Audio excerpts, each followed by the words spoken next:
Hello friends, inner bliss संघा के इस चैनल में हृदय से आपका स्वागत है। गहरी और सुकून भरी नींद के लिए आज मैं आपको सुनाने जा रही हूँ भारत की प्रसिद्ध लोक कथाएं। हमारा अभिप्राय है कि आप इस प्यारी सी कहानी को सुनते सुनते गहरी नींद में प्रवेश कर जाएं और अपनी सारी फिज़िकल, मेंटल और इमोशनल थकान को भूल जाएं। अगर आपको हमारी कोशिश अच्छी लगे तो प्लीज़ हमारे चैनल को सब्सक्राइब जरूर करें। गहरी नींद में प्रवेश करने से पहले अपने कमरे की लाइट्स को ऑफ कर दें। अब अपने बेड पे कंफर्टेबल होकर लेट जाइए।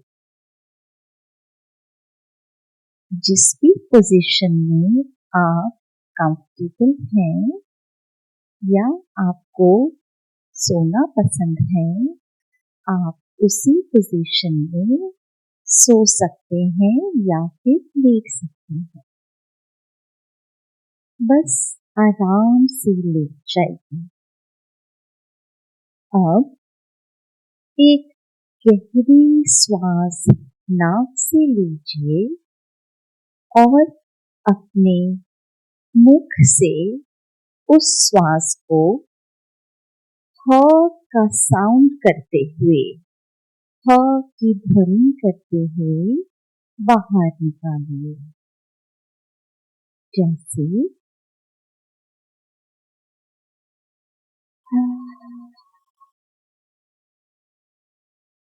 एक बारी और गहरी श्वास नाक से लीजिए और सारी थकान और स्ट्रेस को अपने मुख से ह की ध्वनि के साथ बाहर निकाल दीजिए।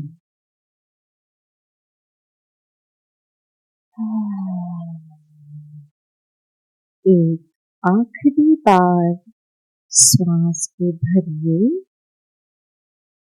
श्वास को अपनी नाभि तक लेकर के जाइए।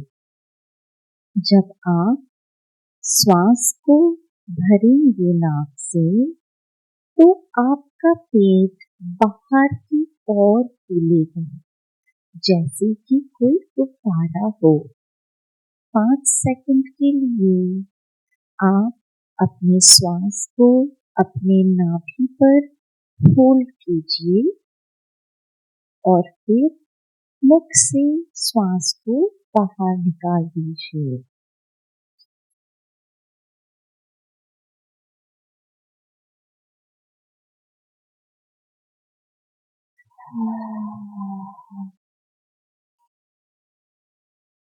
अब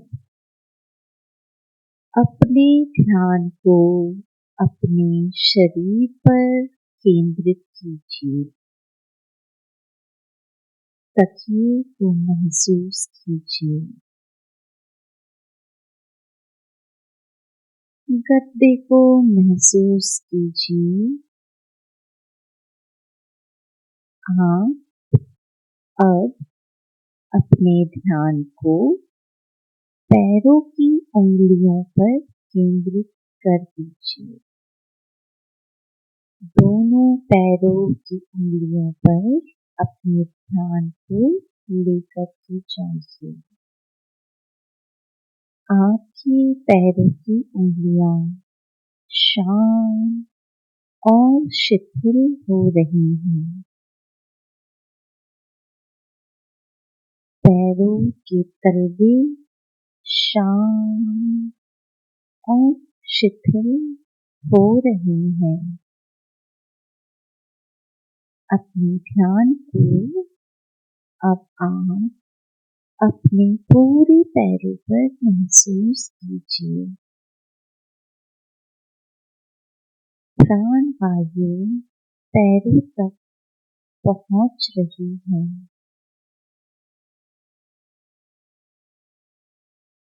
आपकी पिंडलियां शांत और शिथिल हो रही हैं। दोनों पैरों की पिंडलियां शांत और शिथिल हो रही हैं। आपके घुटने शांत और शिथिल हो रहे हैं। दोनों पैरों के घुटने शांत और शिथिल हो रहे हैं। आपकी दोनों जांघ शांत और शिथिल हो रही हैं। आपके दोनों जंघाएं शांत और शिथिल हो रही हैं। आपका पेट का पूरा हिस्सा शांत और शिथिल हो रहा है।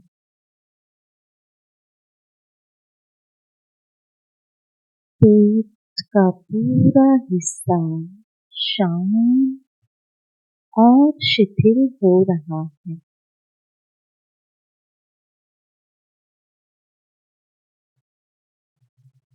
आपकी छाती का पूरा हिस्सा शांत और शिथिल हो रहा है और आपकी छाती का पूरा हिस्सा शांत और शिथिल हो रहा है।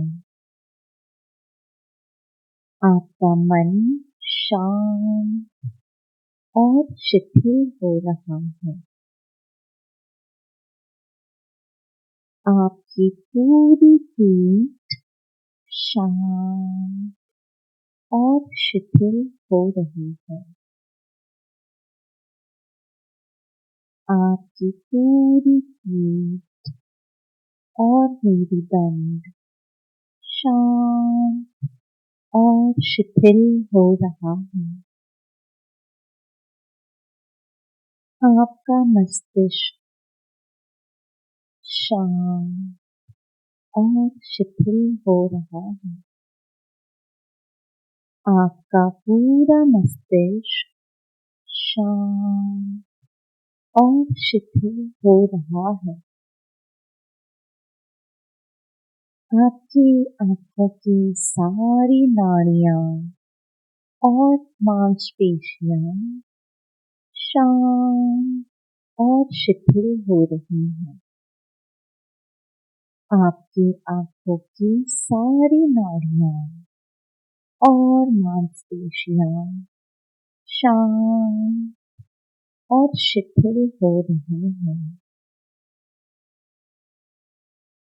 आपके पूरे चेहरे के सभी हिस्से शांत और शिथिल हो रहे हैं। आपका पूरा चेहरा शांत और शिथिल हो रहा है। विचार शून्य हो रहे हैं। विचार शून्य हो रहे हैं। विचार शून्य हो रहे हैं। आपका पूरा शरीर शिथिल और शांत हो रहा है। आपका पूरा शरीर शिथिल और शांत हो रहा है। विचार शांत हो रहे हैं। विचार शांत हो रहे हैं। आपका मन शांत हो रहा है। आपका मन शांत हो रहा है। आपके विचार शून्य हो रहे हैं। आपके विचार शून्य हो रहे हैं। बहराइच जिले के एक गांव में मनोहर भान नाम का एक धनवान किसान रहता था। उसके पास महलनुमा घर, बड़ा बगीचा, ढेर सारे पशु और कई एकड़ जमीन थी। इनकी देखभाल के लिए कई नौकर चाकर भी थे, जिन्हें वह बहुत कम मेहनताना देता था। वह अपने सेवकों के साथ अत्यंत कठोर व्यवहार करता था। वह बहुत ही कृपण था। उसकी यह अशिष्टता उसकी पत्नी और बच्चों को नहीं भाती थी, पर वह कुछ कहने का साहस नहीं जुटा पाते थे।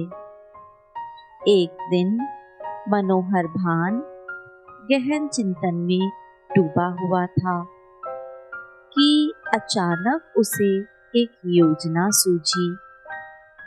वह ज्यादा से ज्यादा धन बचाना चाहता था, तो उसने सोचा कि इतने सारे नौकरों की जगह यदि एक नौकर से ही काम कराया जाए तो बहुत धन की बचत होगी। अपनी पत्नी से उसने सलाह की तो उसने कहा, प्रिय, यह सही नहीं है, आप ऐसा मत कीजिए। आप ऐसे भी उन्हें कम मेहनताना देते हैं। बेचारे विवश हैं काम करने को, क्योंकि परिवार छोड़कर दूर नहीं जा सकते। यदि आप उन्हें निकाल देंगे तो वे मर जाएंगे। उसने बहुत प्रार्थना की कि मनोहर भान नौकरों को बर्खास्त ना करे, किंतु मनोहर भान ने उसकी दलीलों को नजरअंदाज करते हुए कहा, हाँ, और यदि मैं उन्हें तनख्वाह दूंगा तो मैं एक दिन भिखारी हो जाऊंगा। मुझे केवल एक व्यक्ति की आवश्यकता है जो सभी काम करे। मन में ऐसा निश्चय कर वह एक ऐसा व्यक्ति ढूंढने लगा जो सारा काम करे, पर ऐसा व्यक्ति कहाँ मिलेगा? शायद अल्लादीन के चिराग से निकला हुआ जिन्न ही सारे काम कर सकता है। सोचते सोचते अचानक मनोहर भान को एक विचार आया कि क्यों ना पहाड़ी के नीचे रहने वाले तपस्वी महाराज के पास चला जाए। अपने तप की शक्ति से शायद वह एक जिन मुझे दे दे मुफ्त में। अपने विचार से मन ही मन खुश होता हुआ वह पहाड़ी के नीचे तपस्वी महाराज के पास पहुंचा। उन्हें नमन कर अपनी इच्छा बताई। तपस्वी ने उसके मन की सभी बातें अपनी शक्ति से जान ली और उसे सीख देने की इच्छा से बोले, पुत्र, मैं तुम्हारी बात समझता हूँ। मैं तुम्हें एक अति आज्ञाकारी सेवक दे सकता हूँ। वह तुम्हारा सभी कार्य करेगा और उसे तुम्हें कुछ तनख्वाह भी नहीं देनी पड़ेगी, पर केवल एक बात का ध्यान रखना कि वह कभी खाली बिना काम का ना रहे, अन्यथा वो तुम्हें भी खा जाएगा। इतना कहकर वृद्ध तपस्वी ध्यान मग्न हो गए। कुछ मंत्रोच्चार किया, बादल गरजने की आवाज हुई और खूब बड़े सिर तथा बड़ी मूंछों वाला एक तगड़ा आदमी प्रकट हुआ। वह देखने में किसी दैत्य जैसा ही लग रहा था। उसने तपस्वी जी तथा मनोहर भान को नमन किया और खड़ा हो गया। उसे पाकर मनोहर भान फूला नहीं समा रहा था। नए सेवक के साथ वह अपने घर पहुंचा और अपने सभी सेवकों को बुलाकर कहा, मुझे अब तुम लोगों की सेवा नहीं चाहिए। देखो, मैं यह नया सेवक लाया हूँ जो तुम सभी का काम अकेला करेगा और वह भी बिना किसी तनख्वाह के। सेवक बेचारे क्या कहते, दुखी मन से सभी चले गए। नए सेवक ने मनोहर भान का कार्य संभाल लिया। उसे बताया गया कि उसे ही घर के भीतर, बाहर, बगीचे, खेत आदि का सारा कार्य संभालना है।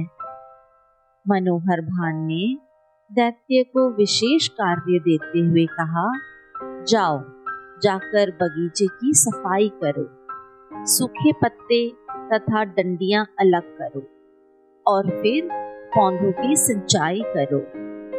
मनोहर भान ने सोचा कि इतना काम दैत्य को दिन भर व्यस्त रखने के लिए पर्याप्त है और वह आराम से सोने चला गया।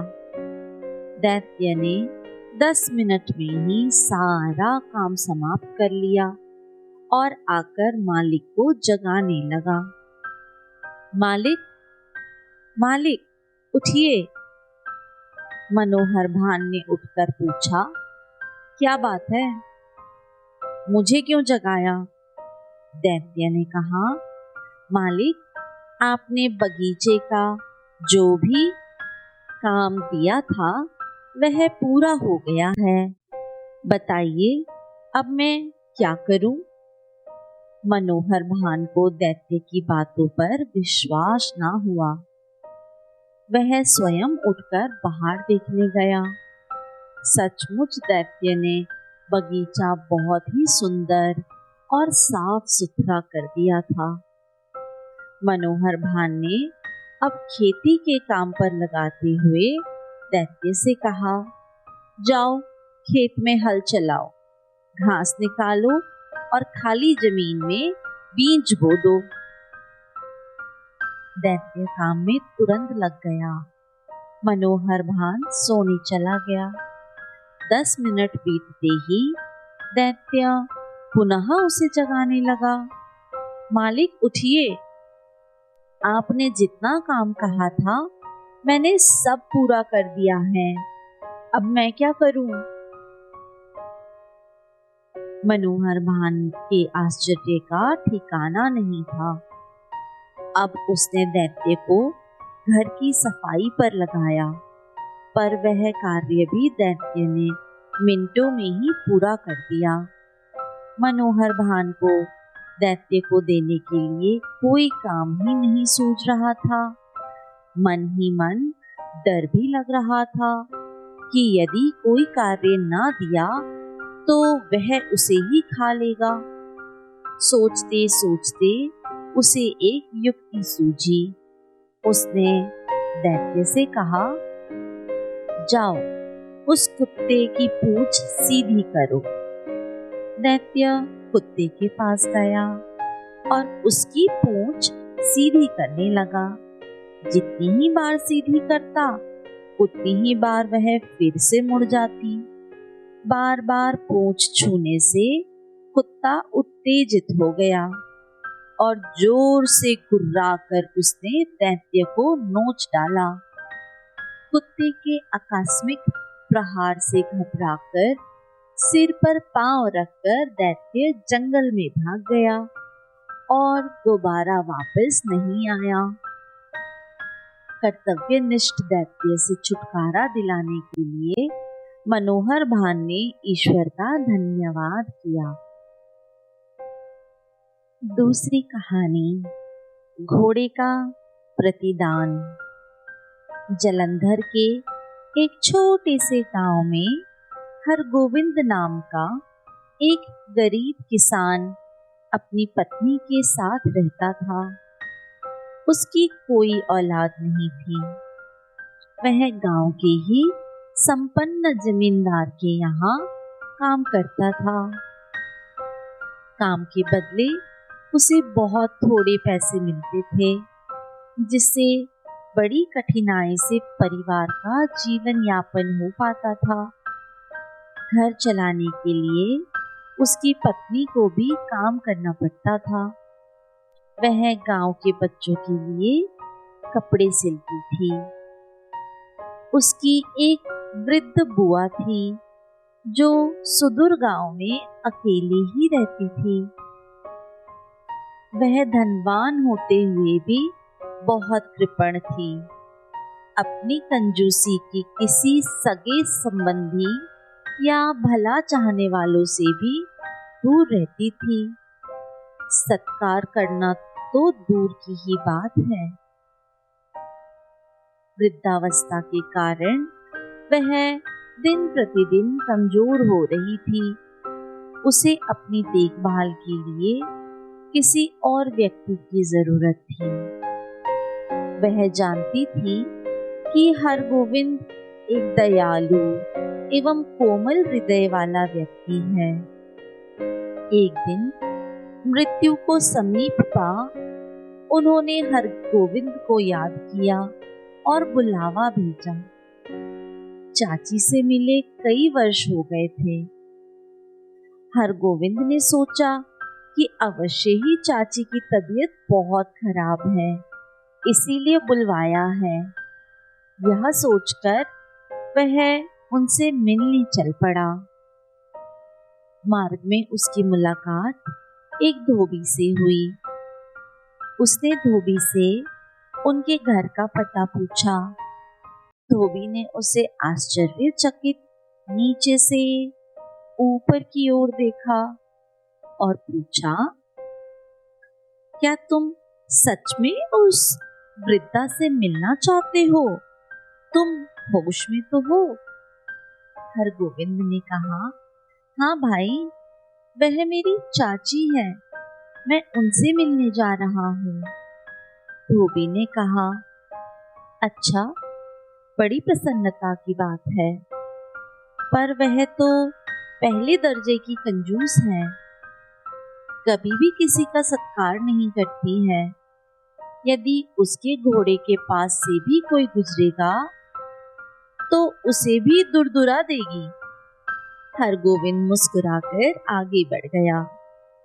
वृद्धावस्था में व्यक्ति की मति मारी जाती है, ऐसा सोचता हुआ काफी ढूंढते ढूंढते वह चाची के घर पहुंच गया।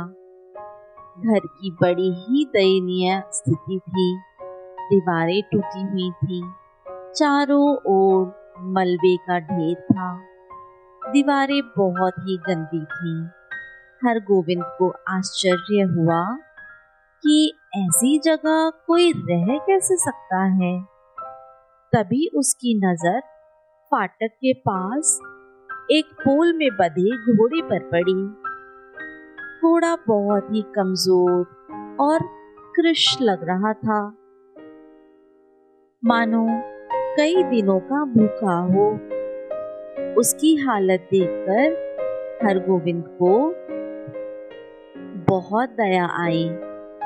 वह तुरंत चारे की एक गठरी खरीद कर लाया और घोड़े को खिलाकर पानी पिलाया। जल्दी जल्दी घोड़े ने चारा खा लिया। उसकी आंखों में कृतज्ञता के भाव थे। पेट में भोजन जाने से घोड़े की आवाज भी लौट आई और वह हिनहिनाया। घोड़े की हिनहिनाहट सुनकर हरगोविंद की चाची बाहर आई। उन्होंने हरगोविंद को नहीं पहचाना और उसे भगाती हुई बोली, हैं? कौन हो तुम और यहाँ क्यों आए हो? मेरे पास तुम्हें देने के लिए कुछ भी नहीं है। हड़बड़ाकर हरगोविंद ने कहा, नहीं नहीं चाची, मैं हूँ हरगोविंद। वृद्धा ना तो प्रसन्न हुई और ना ही नाराज, समभाव से बोली, अच्छा ठीक है हरगोविंद, जो तुम मेरी मृत्यु से पहले आ गए। मैंने तुम्हें एक विशेष कार्य के लिए बुलाया है। देखो, ये मेरा घोड़ा है। ये बहुत ही मूल्यवान है, पर मैं अब इसे खाना नहीं खिला सकती। इसे मैं तुम्हारे नाम करती हूँ। मेरा उपहार समझो। संभव है तुम्हारे काम आ जाएगा। चाची की स्थिति देखकर हरगोविंद को उनसे सहानुभूति हो गई। उसने एक गहरी सांस ली। चाची की इच्छा का आदर करते हुए घोड़े को साथ लेकर वह गांव वापस आ गया। घर पहुंचकर अपनी पत्नी को उसने सारी बातें बताईं। घोड़े की हालत देखकर पत्नी को भी उस पर दया आई। दोनों ने मिलकर अपने पुत्र की भांति घोड़े की देखभाल शुरू कर दी। अच्छी देखरेख और प्रेम ने शीघ्र ही घोड़े को पुनः स्वस्थ कर दिया। कुछ ही दिनों बाद हरगोविंद को चाची की मृत्यु का समाचार मिला। समाचार पाकर हरगोविंद तुरंत अपने घोड़े पर बैठकर चल दिया। वहां पहुंचकर अंतिम क्रिया संपन्न की। सभी काम समाप्त होने पर जब वह अपने गांव के लिए प्रस्थान करने लगा तो एक जगह पर घोड़ा रुक गया। हरगोविंद का सभी प्रयास विफल रहा। घोड़ा उस जगह से हिलने के लिए तैयार ही नहीं था। घोड़े को प्यार से पुचकारते हुए उसने कहा, प्रिय, आखिर तुम्हें क्या हो गया है? क्या तुम मेरे साथ वापस नहीं चलना चाहते हो? ऐसा कहकर उसने घोड़े को खींचना चाहा। एड़ लगाई, पर वह उसके चारों ओर गोल गोल घूमने लगा। सिर झुकाकर जमीन छूता और फिर हिनहिनाता। हरगोविंद ने सोचा कि शायद यह मुझसे कुछ कहना चाहता है। फावड़ा लाकर उसने जमीन खोदनी शुरू कर दी। टन की आवाज हुई और वहां से एक बड़ा सा संदूक मिला। उस संदूक को बाहर निकालकर हरगोविंद ने खोला तो उसकी आंखें फटी की फटी रह गईं। संदूक में हीरे, मोती, स्वर्ण मुद्राएं, चांदी के सामान भरे पड़े थे। इतना धन था कि आगे आने वाली कई पीढ़ियां आराम से गुजर बसर कर सकती थी। हरगोविंद उस संदूक को अपने साथ अपने घर ले आया। उसकी पत्नी ने जब संदूक देखा तो उससे विश्वास ही नहीं हो पा रहा था। उन दोनों ने ईश्वर तथा घोड़े का धन्यवाद किया। घोड़े ने ही आज उन्हें यह अच्छे दिन दिखाए थे।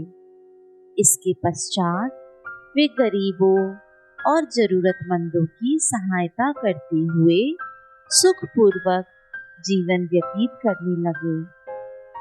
पर उन्होंने अपने प्रिय घोड़े का साथ कभी नहीं छोड़ा। उसकी प्यार से देखभाल करते और खिलाते पिलाते, जैसा कि वो खजाना मिलने से पहले किया करते थे। इसी घोड़े की वजह से हरगोविंद और उसका परिवार गरीबी से निकलकर अच्छी जिंदगी बिताने लगा था।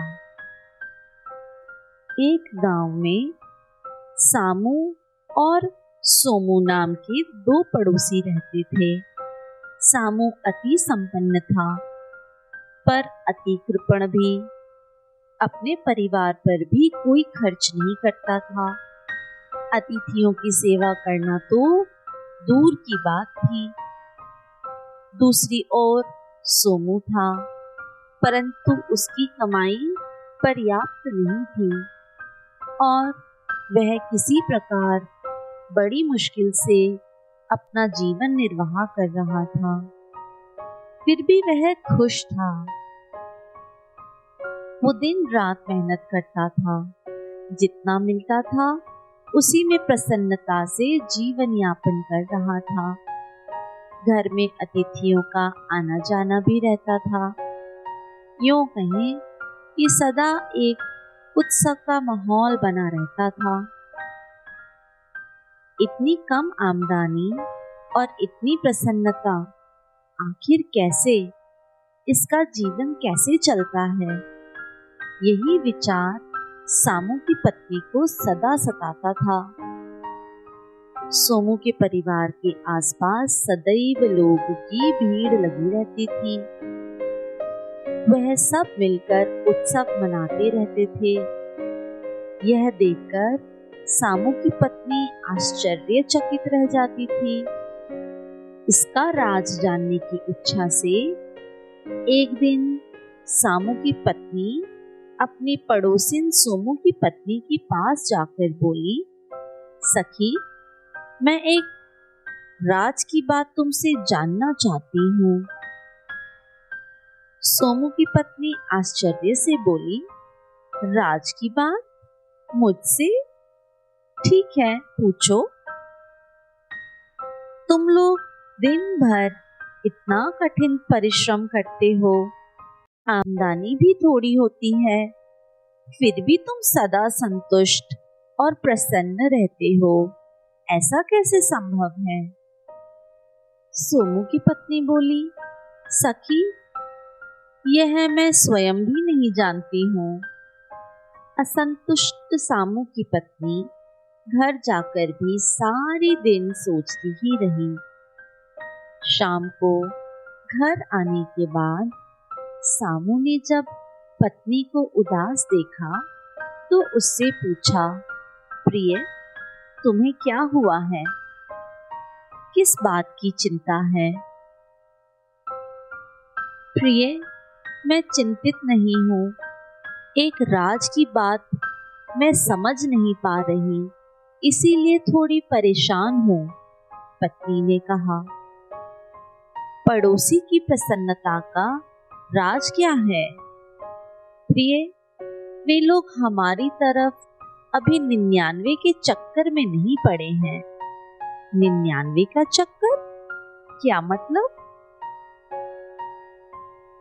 प्रिय, मुझे थोड़ा समय दो, मैं तुम्हें दिखाऊंगा कि 99 का चक्कर क्या होता है और सोमू उसमें कैसे फंसता है।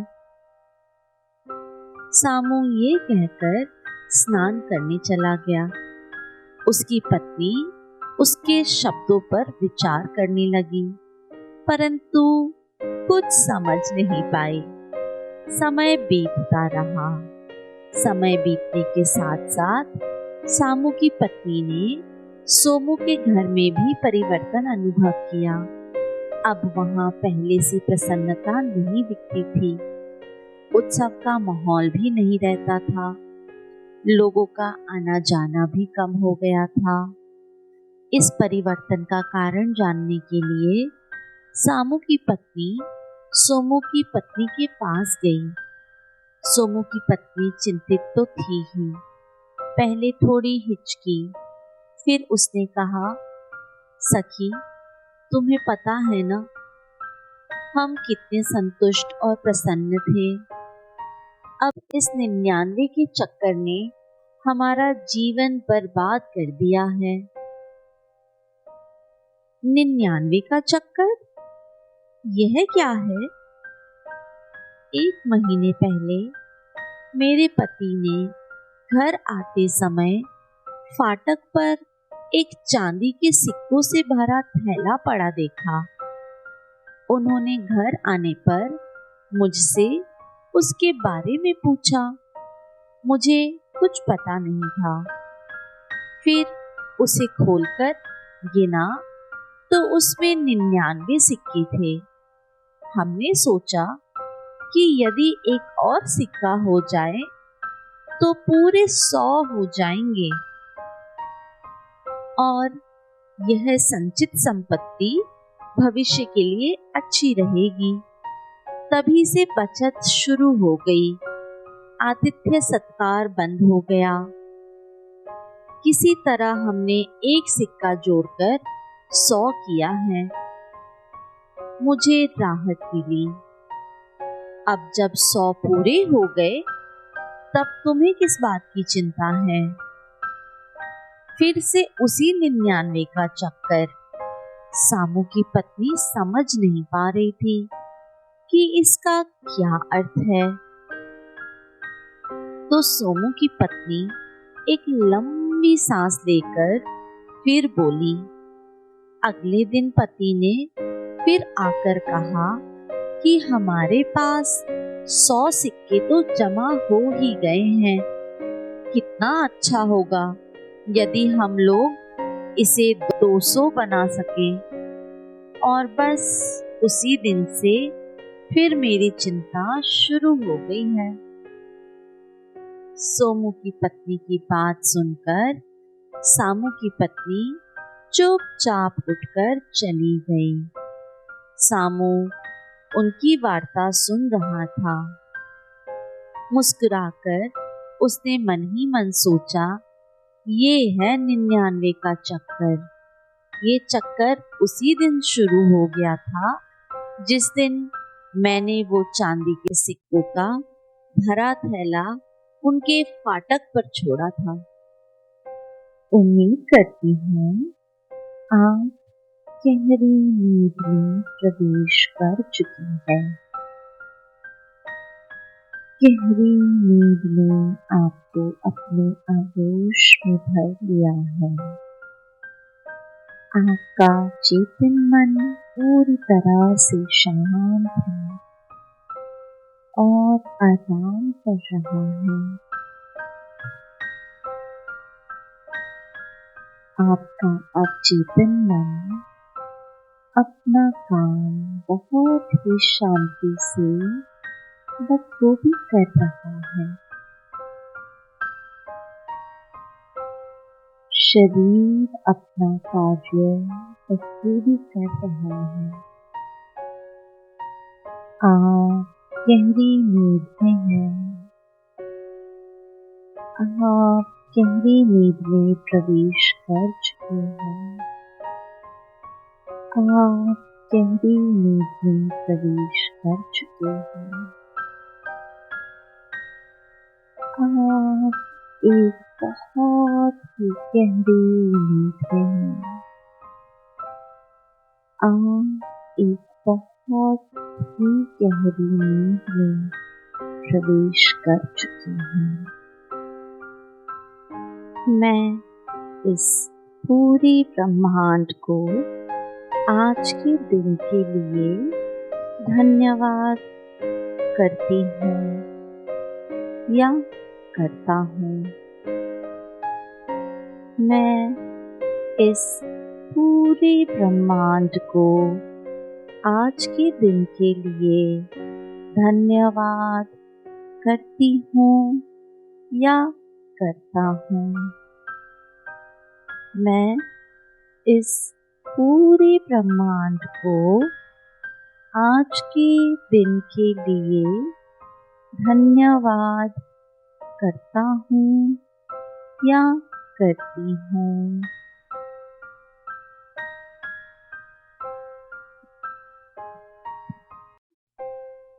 मैं धन्यवाद करती हूँ या करता हूँ उस विधाता का जिन्होंने मुझे बनाया और यह जीवन प्रदान किया है।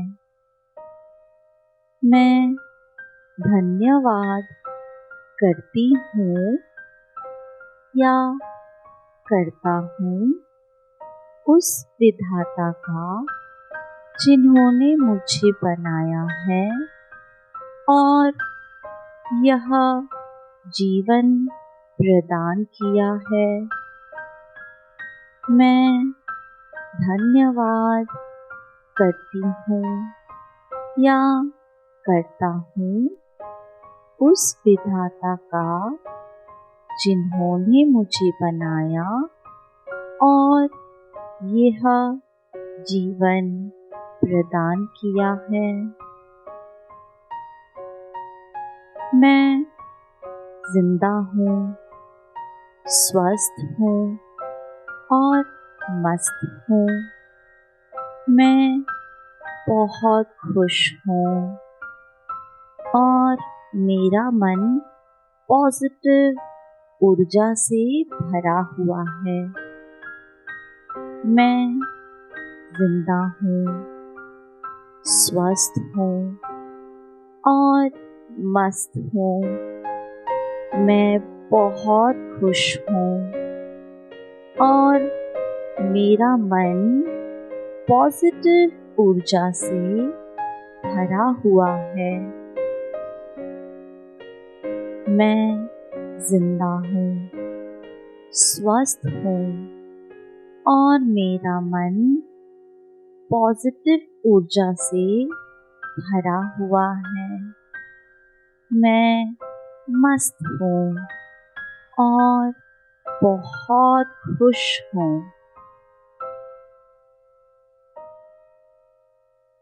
मेरे अंदर जाती हुई हर श्वास मुझे स्वस्थ कर रही है, विचारों को सकारात्मक कर रही है, पॉजिटिव कर रही है और बाहर जाती हुई हर श्वास मेरे हर शारीरिक और मानसिक नकारात्मक ऊर्जा, नेगेटिव एनर्जी और विचारों को निकालती जा रही है।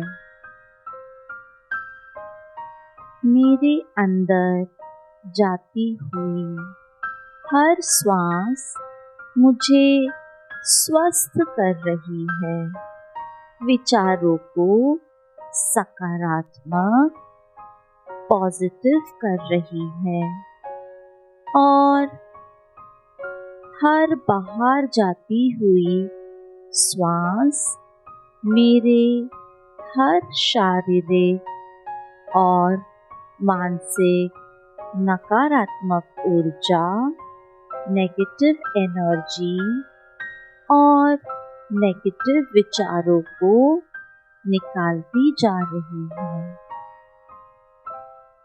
मेरे अंदर जाती हुई हर श्वास मुझे स्वस्थ कर रही है, विचारों को सकारात्मक और पॉजिटिव कर रही है और मेरी हर बाहर जाती हुई श्वास मेरे शारीरिक और मानसिक नकारात्मक ऊर्जा यानी नेगेटिव एनर्जी और नेगेटिव विचारों को निकालती जा रही है। मेरा मन बहुत शांत और आनंदमयी महसूस कर रहा है। मेरा मन बहुत शांत और आनंदमय महसूस कर रहा है। मेरा मन बहुत शांत और आनंदमय महसूस कर रहा है। मेरा मन बहुत शांत और आनंदमय महसूस कर रहा है। मैं अपने अतीत की हर बुरी घटना से उबरकर बाहर आ चुकी हूँ या आ चुका हूँ। मैं अपने अतीत की हर बुरी घटना से उबरकर बाहर आ चुकी हूँ या आ चुका हूँ। मैं अपने अतीत की हर बुरी घटना से उबरकर बाहर आ चुकी हूँ या आ चुका हूँ। जाने अनजाने में मुझसे जो भी गलतियाँ हुई हैं, उसके लिए मैं खुद को माफ़ करती हूँ या माफ़ करता हूँ। मैं जाने अनजाने में मुझसे जो भी गलतियाँ हुई हैं, उसके लिए मैं खुद को माफ़ करता हूँ या फिर करती हूँ। जाने अनजाने में मुझसे जो भी गलतियाँ हुई हैं, उसके लिए मैं खुद को माफ़ करता हूँ या फिर माफ़ करती हूँ।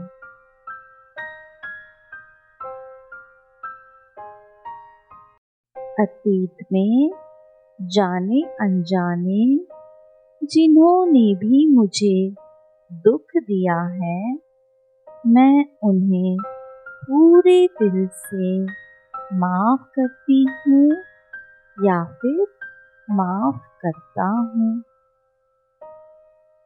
अतीत में जाने अनजाने जिन्होंने भी मुझे दुख दिया है, मैं उन्हें पूरे हृदय से माफ़ करती हूँ या फिर माफ़ करता हूँ। अतीत में जाने अनजाने जिन्होंने भी मुझे दुख दिया है, मैं उन्हें पूरे दिल से माफ़ करती हूँ या फिर माफ़ करता हूँ। मेरा ध्यान सिर्फ और सिर्फ मेरे लक्ष्य पर केंद्रित है। मेरा ध्यान सिर्फ और सिर्फ मेरे लक्ष्य पर केंद्रित है।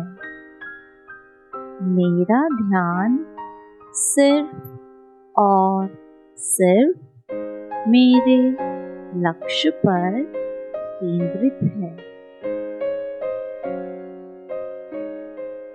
मैं एक कॉन्फिडेंट इंसान हूँ।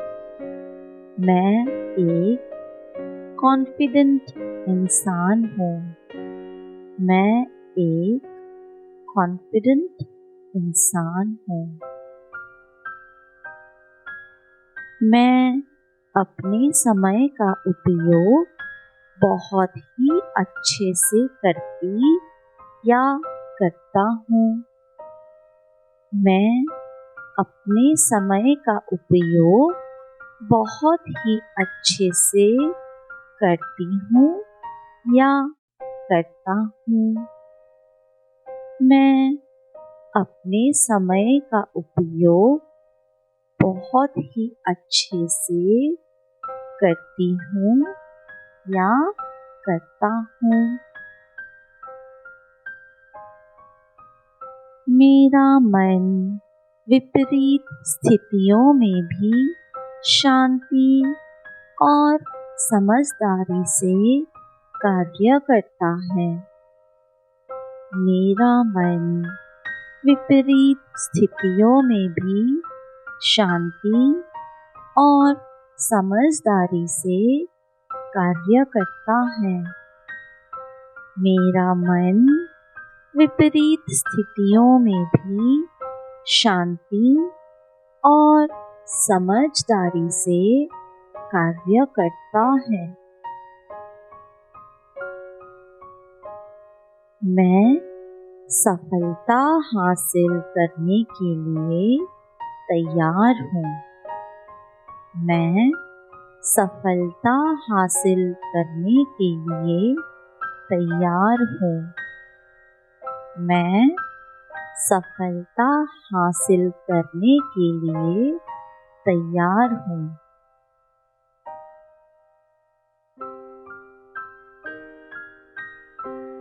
आज के दिन मैं अपने लक्ष्य की ओर बेहतर कदम उठाने वाली हूँ या उठाने वाला हूँ।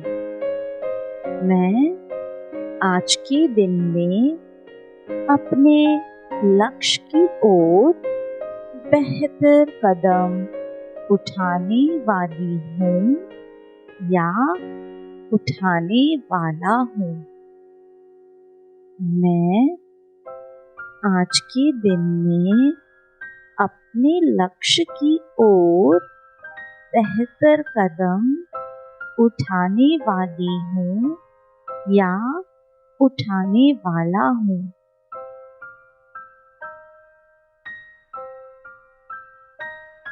मैं भरपूर ऊर्जा से भरा हुआ या फिर भरी हुई उठती हूँ या उठता हूँ। मैं भरपूर ऊर्जा से भरी हुई या भरा हुआ हूँ। मैं भरपूर ऊर्जा से भरी हुई या भरा हुआ हूँ। मैं भरपूर ऊर्जा से भरी हुई या भरा हुआ हूँ।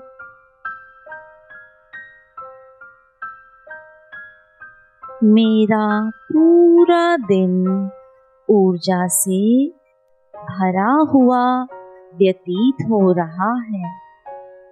मेरा पूरा दिन ऊर्जा से भरा हुआ व्यतीत हो रहा है। मेरा पूरा दिन ऊर्जा से भरा हुआ व्यतीत हो रहा है। मेरा पूरा दिन ऊर्जा से भरा हुआ व्यतीत हो रहा है।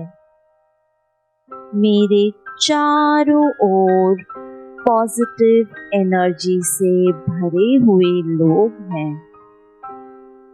मेरे चारों ओर पॉजिटिव एनर्जी से भरे हुए लोग हैं।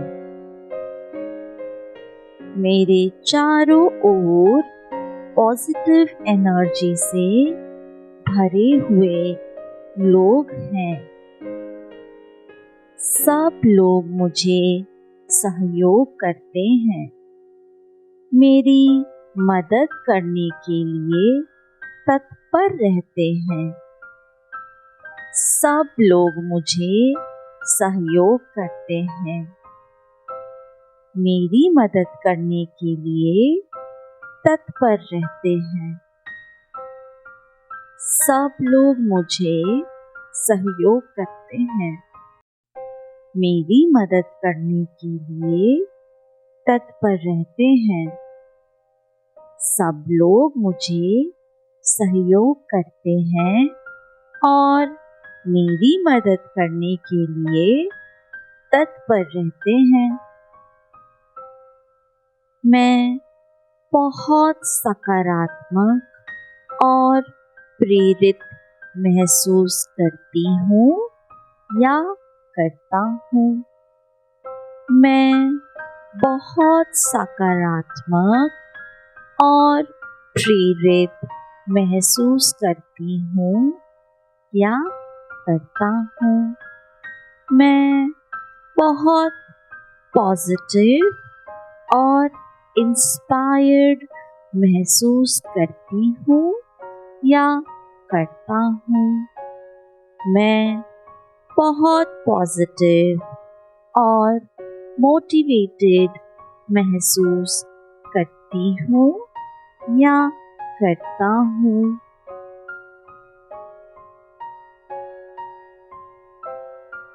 मेरे साथ यूनिवर्स की सारी सकारात्मक शक्तियाँ हैं और मैं पूरी तरह से ऊर्जावान हूँ। मेरे साथ यूनिवर्स की सारी सकारात्मक शक्तियाँ हैं और मैं पूरी तरह से ऊर्जावान हूँ। मेरे साथ ब्रह्मांड की सारी पॉजिटिव शक्तियाँ हैं और मैं पूरी तरह से ऊर्जावान हूँ। मेरे साथ ब्रह्मांड की सारी पॉजिटिव एनर्जीज हैं और मैं पूरी तरह से एनर्जेटिक हूँ। मैं पूरी तरह से एनर्जेटिक हूँ। मैं ब्रह्मांड को आज के दिन के लिए धन्यवाद करती हूँ या करता हूँ। मैं इस पूरे ब्रह्मांड को आज के दिन के लिए धन्यवाद करता हूँ या करती हूँ। मैं इस पूरे ब्रह्मांड को आज के दिन के लिए धन्यवाद करता हूँ या करती हूँ।